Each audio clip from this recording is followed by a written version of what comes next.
और अब बात कर लेते हैं आज की बड़ी खबर की। देवघर में ट्रिपल मर्डर से सनसनी फैल गई है। जहां देवघर में ट्रिपल मर्डर की घटना को अंजाम दिया गया, जिससे सनसनी फैल गई है।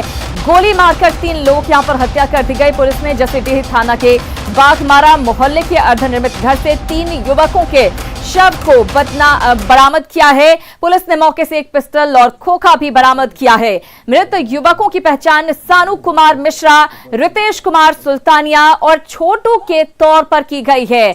मृतक शानू मिश्रा के पिता के मुताबिक उनके बेटे को किसी ने फोन करके बुलाया था।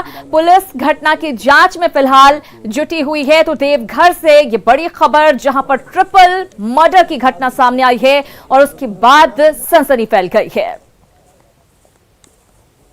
का परिजन है, इनका परिजन 10 साढ़े 10 बजे किया, फोन किया लड़का को, तो उसका उठा करके ना ब्लैक लिस्ट में दे दिया था रितेश का नंबर।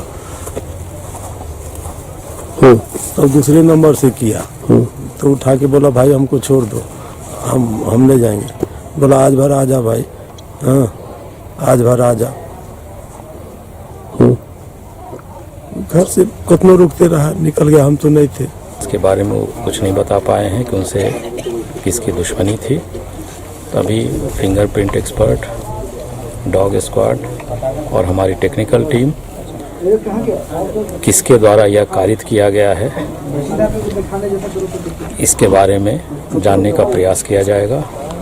FIR दर्ज करके आगे की कार्रवाई की जाएगी। और अब बात सिमडेगा की, जहां मंगेतर ने अपने होने वाली पत्नी की हत्या कर दी है। तो ये बड़ी खबर सिमडेगा से, जहां पर मंगेतर ने अपनी होने वाली पत्नी युवती की हत्या कर दी है। 12 जनवरी को शहनाई बजने वाली थी, उससे पहले ही मंगेतर ने उससे मौत के घाट उतार दिया। कुरडेग थाना क्षेत्र स्थित घाट मुंडा माध्यमिक विद्यालय के पीछे से खेत से युवती का शव बरामद किया गया। युवती की हत्या धारदार हथियार से वार कर की गई है, जिसके बाद से पूरे गांव में दहशत का माहौल है। मृतका की पहचान नुजाला परवीन के रूप में की गई है, जो झिरका मुंडा के रहने वाली थी। लड़की के परिजनों ने उसके मंगेतर पर हत्या का आरोप लगाया है। लड़की की 12 जनवरी को शादी होने वाली थी। परिजनों के मुताबिक उसकी शादी गुमला के अंबुआ गांव निवासी दानिश अंसारी के साथ तय की गई थी। दानिश 2 दिन पहले उनके घर आया था और लड़की को अपने साथ ले जाकर घुमा रहा था। सुबह वो घर पहुंचा और उसने बताया कि नुजाला का शव खेत में पड़ा हुआ है। परिजन मौके पर पहुंचे, इस बीच दानिश मौके से फरार हो गया। फिलहाल पुलिस पूरे मामले की छानबीन में जुटी हुई है।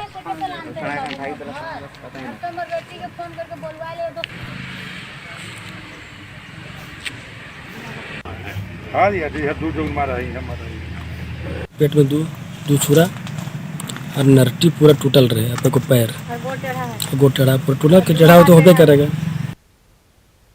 बड़ी खबर रामगढ़ से। रामगढ़ में एक युवक की हत्या कर दी गई है। तो बड़ी खबर आपको दे रहे हैं रामगढ़ से, जहां पर एक युवक की हत्या की गई है। हत्या के बाद आक्रोशित लोगों ने बवाल काटा है जमकर। तो बड़ी खबर रामगढ़ से, युवक की हत्या के बाद आक्रोशित लोगों ने बवाल काटा है। शव के साथ रामगढ़ थाने में बवाल किया लोगों ने। पुलिस की कार्यशैली पर सवाल उठाए हैं। जाहिर है जिस तरह से युवक की हत्या कर शव को फेंका गया, उसके बाद लोगों में खासा आक्रोश और इसी को लेकर उन्होंने बवाल किया है।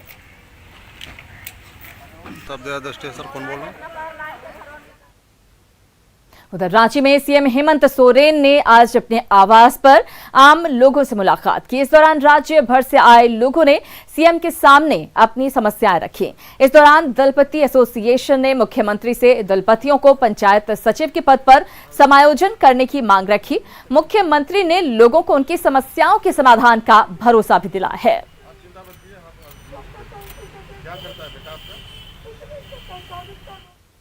और इधर सीएम के काफिले पर हमले के बाद झारखंड में सियासी बयानबाजी तेज हो गई है। न सिर्फ जेएमएम बल्कि सरकार के श्रम मंत्री सत्यानंद भोक्ता ने भी बीजेपी पर हमले की साजिश रचने का आरोप लगाया है। जेएमएम के आरोपों को बीजेपी ने खारिज कर दिया और सीएम के काफिले पर हमले को गलत बताया है। माननीय मुख्यमंत्री हेमंत सोरेन के काफिला पर जो हमला हुआ है दुर्भाग्यपूर्ण है।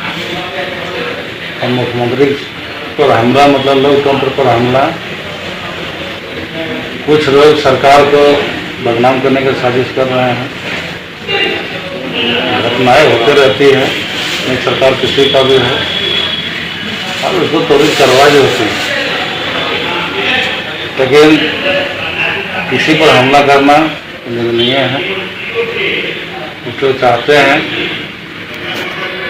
कि हम सत्ता में आ जाए। ये बड़ा सुनियोजित ढंग से साजिश करके, क्योंकि सीएम का जब भी कारकेड गुजरता है उसके पहले रोड ओपनिंग जो व्हीकल होता है, उसके बाद में जो कारकेड होता है, उस पर यदि आप नियोजित ढंग से यदि हमला करते हैं, ये हमको लगता है कि कहीं ना कहीं कानून को एक चुनौती दी गई है।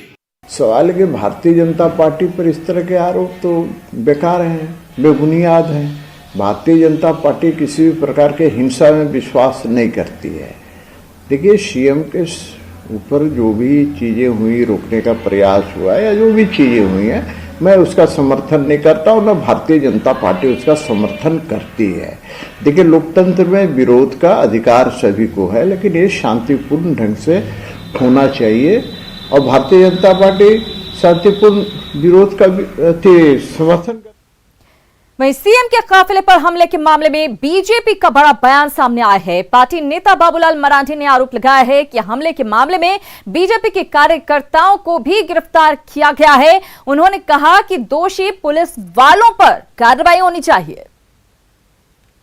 उसको पकड़ना चाहिए, लेकिन पूरे आंदोलन को अगर कोई कहता है कि गुंडागर्दी, ये तो एक प्रकार से इस राज्य की जनता को थ्रेटनिंग है कि हम इसी प्रकार से यानी सरकार के अगेंस्ट में अगर कोई आवाज उठाते हैं, सड़कों पर अगर लोकतंत्र में आंदोलन के लिए भी उठते हैं, तो उनको गुंडा कह करके, उनको केस में या डाल करके और परेशान करना। हमें तो यहां तक पता चला है कि कुछ के तो परिवार के लोगों को, बच्चों को उठा करके शायद थाना में ले आया है।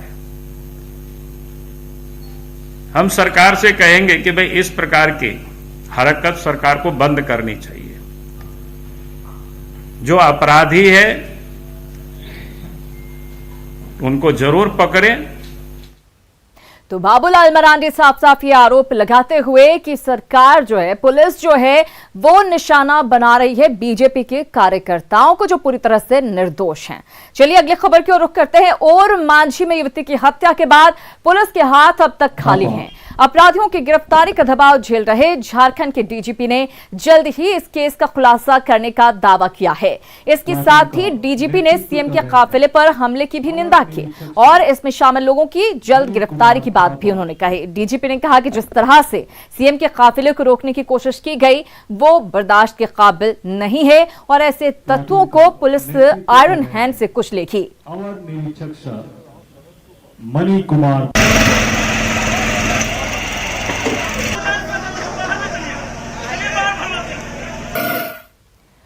रांची की ओर मांझी में शनिवार को हुई हत्या की वारदात के बाद पुलिस फिलहाल जंगलों की खाक छान रही है। इसके साथ ही पुलिस ने एक दिन बाद ही इनाम की राशि भी दोगुनी कर 50,000 कर दी है। आज मामले की जांच और हत्या के उद्भेदन को लेकर आईजी मानवाधिकार भी घटनास्थल पर पहुंचे और मामले की पड़ताल की। आईजी ने बताया कि जल्द ही पूरे मामले का खुलासा होगा।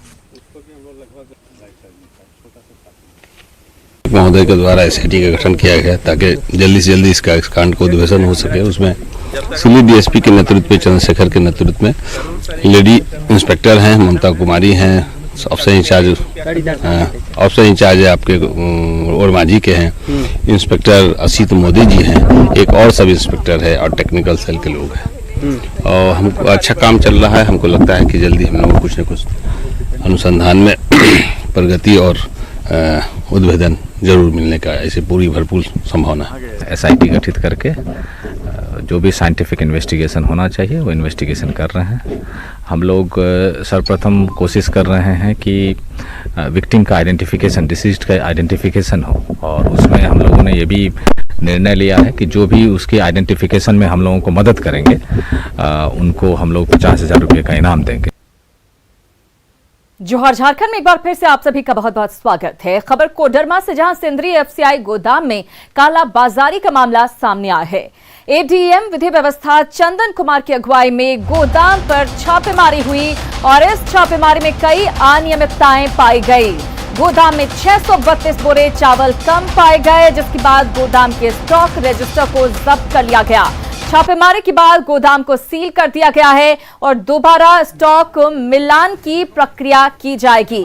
जांच के दौरान पता चला है कि 1 साल से स्टॉक रजिस्टर को मेंटेन नहीं किया जा रहा था। जांच के बाद दोषियों पर कार्रवाई की बात कही जा रही है। इस पूरे गोदाम का स्टॉक रजिस्टर 1 साल से मेंटेन नहीं किया गया, मेंटेन ही नहीं किया गया। इनका क्लेम है कि हमें स्टॉक रजिस्टर वरीय पदाधिकारी, जो जिला के वरीय पदाधिकारी हैं, उन्होंने ही इनको नहीं दिया है। तो एक बड़ी संभावना बनती है भाई कि इसके पीछे क्या मंशा रही है। आखिर अगर कोई कहीं ये कहें कोई कि रजिस्टर नहीं मिला है तो छपने में देरी हो गया, 5 दिन देरी हो गया, 10 दिन देरी, इतना दिन तो आजकल बच्चों के स्कूल की किताबें कभी नहीं हुई हैं जितना इतने जो महत्वपूर्ण स्टॉक रजिस्टर हो कैसे देरी हो गई। उधर सरायकेला के बीरबांस में ओडिशा के करीब 2 दर्जन लोगों ने शरण ले रखी है। इनमें ज्यादातर महिलाएं हैं जो ओडिशा के रायरंगपुर के रेहड़ा कोचा में रहते थे, लेकिन दबंगों ने इनका जीना मुहाल कर दिया। आखिरकार इन्होंने बीरबांस में सामाजिक संस्था आशा में शरण ली। दरअसल इन लोगों ने रेहड़ा कोचा गांव की ही एक महिला गुरु माता हेमलता महतो से दीक्षा ली और उन्हीं के साथ रहने लगे, लेकिन गांव के दबंगों को इनके साथ अपने धर्म पर खतरा लगा और इन पर डायन बिसाही का आरोप लगाकर इन पर जुर्म करने लगे। इनके साथ आए दिन मारपीट, गाली गलौज होती थी। स्थानीय पुलिस ने इनका साथ देने से साफ इनकार कर दिया। फिर इन लोगों ने बीरबांस की आशा संस्था से मदद की मांग की और यहां दफ्तर में रहने लगे। पीड़ितों ने गांव के दबंगों के अत्याचार से मुक्ति दिलाने और आरोपियों को कड़ी कार्रवाई करवाने की मांग की है। हमारा भक्त गुरु और जबरदस्त तो किसी को नहीं बुलाते हैं हम, जो आता है दुख लेके उसी को ही हम बताते हैं। तो अब वो लोग अच्छा लगा कि अब फैमिली ठीक रहते हैं, तो अब वो लोग मानते हैं हमको। गाँव वाला लोग बोलते हैं जो यही धर्म को है पालन को हम लोग का समझ में नहीं है, इसको तोड़ो। जब 1 जनवरी को मेरी मौसी के घर से लौट रहे थे, मेरे भैया मेरे को घर पहुँचाने आए, तो जब वो छोड़ के वापस जा रहे थे तो उनको कुछ लोगों ने मिलकर मारा। और फिर जब हम बीच बचाव के लिए आए तो वो लोग मुझे भी मारने लगे। मैं ये न्याय चाहता हूँ कि पुलिस द्वारा कठोर कार्रवाई हो उन पर, दोषियों के ऊपर। जब ये लोगों का पूरा अत्याचार किया, ये लोग उड़ीसा से आया झारखंड ताकि हमारा कार्यालय में, ताकि हम लोग का कुछ न्याय मिले। हमारा कहना ये है ताकि उड़ीसा का जहाँ ये है डिस्ट्रिक्ट है बारीपादा कहाँ, उतना हम नहीं जान रहे हैं, ताकि हमारा झारखंड, हमारा दिल्ली शहर तो हमारा पूरा भारतवासी के लिए है। खबर जमशेदपुर से, जहां एक वित्तीय कंपनी पर ग्राहकों के साथ बड़ा धोखा करने का आरोप लगा है। 5 साल में पैसे डबल करने का प्रलोभन देकर ग्राहकों को करोड़ों रुपए का चूना लगाया गया है। मियाद पूरी होने पर अपना पैसा निकालने पहुंचे ग्राहकों के साथ दुर्व्यवहार किया जा रहा है। ग्राहकों के मुताबिक विशाखापट्टनम की welfare building and estates private limited company ने जमशेदपुर की बिष्टुपुर शाखा के माध्यम से स्थानीय निवेशकों से पैसे जमा कराए, लेकिन जब पैसे वापस देने की बारी आई तो कंपनी अब इनकार कर रही है। पूरे मामले में कंपनी के खिलाफ बिष्टुपुर थाने में एफआईआर दर्ज कराई गई है। स्थानीय बीजेपी नेता विकास सिंह ने कार्रवाई नहीं होने पर आंदोलन की चेतावनी दी है।